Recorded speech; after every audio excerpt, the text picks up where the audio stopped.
happen next in Gaza? Let's find out from IDF's spokesperson, Lieutenant Fay Goldstein, who decodes the scope of a potential Israeli ground assault on Gaza and the need for crushing Hamas. Now, about 1.1 million people living in northern Gaza have been asked to leave in the next 24 hours.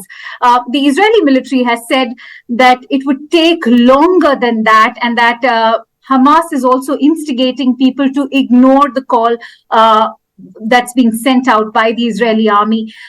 The Palestinian president has also compared this to the second Nakba.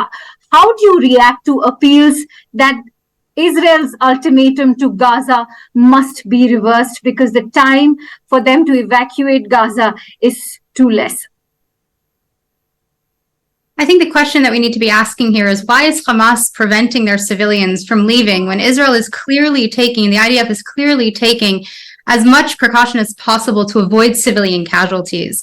The IDF has sent leaflets, has warned the Gazan civilians in that area to leave because they know that Hamas intentionally buries its arsenal, has all of their intelligence, is sending out their rockets from these dense populated areas in Gaza. And the IDF is intentionally saying, get out. And the question we should really be asking here is, why is Hamas putting not only Israeli civilians in harm's way and killing Israeli civilians, but intentionally putting their civilians and the people that they are governing in Gaza inside in the way? Right. Lieutenant, we are learning that Israel has also amassed soldiers near Gaza ahead of this expected ground offensive into the entire Gaza enclave. By when is Israel expected to launch the Gaza ground offensive? There's nothing that I can say particular to that, but I do want to say that we are ready to do whatever it takes to ensure that Hamas doesn't have the capabilities that they, in order to attack Israel again. So whatever means that will take, we are ready for it. We are preparing for it. And when the government of Israel does decide to make whatever decision it needs to take, we, the IDF, are prepared to follow through with that. Lieutenant, why is there suspicion of Iranian involvement, and what's the risk of Iran now being involved in this entire fight? Iran has been funding Hamas for many years. We are asking that nobody else other than Hamas is involved in this. We are saying that we are not intending to have any conflict right now beyond our intention and our determination to ensure Hamas does not have its abilities to do this again. That being said, we do know where Hamas gets their funding, and we do know why Hamas was able to carry out such an attack.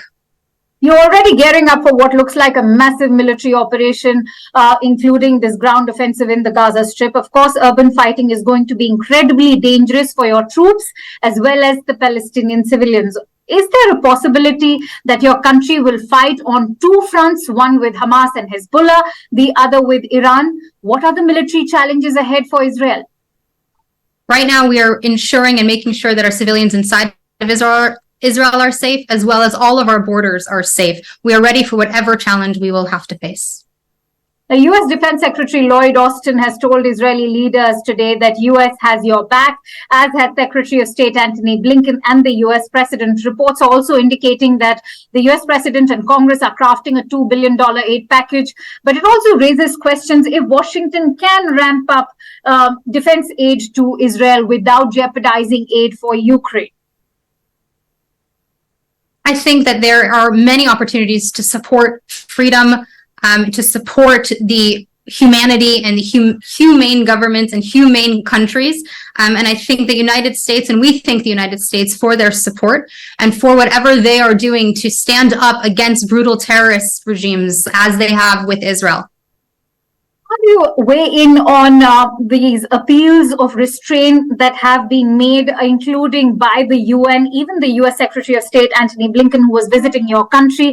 At the same time, the former politicians of Israel have said that they could have, former Prime Minister of Israel has also said that they could have perhaps tackled the Gaza situation in a different manner. How do you react to such reports and appeals that are being made for restraint? We are doing whatever we can right now to ensure the safety and security of Israelis, both in Israel as well as those that have been taken hostage and brutally kidnapped by Hamas. we are doing what we can again and what we must as the Israel Defense Force to defend the people of Israel. I know that Israel is going to crush Hamas. You are prepared for it, but are you also prepared for a wider conflict? We are prepared for whatever we need to be prepared for.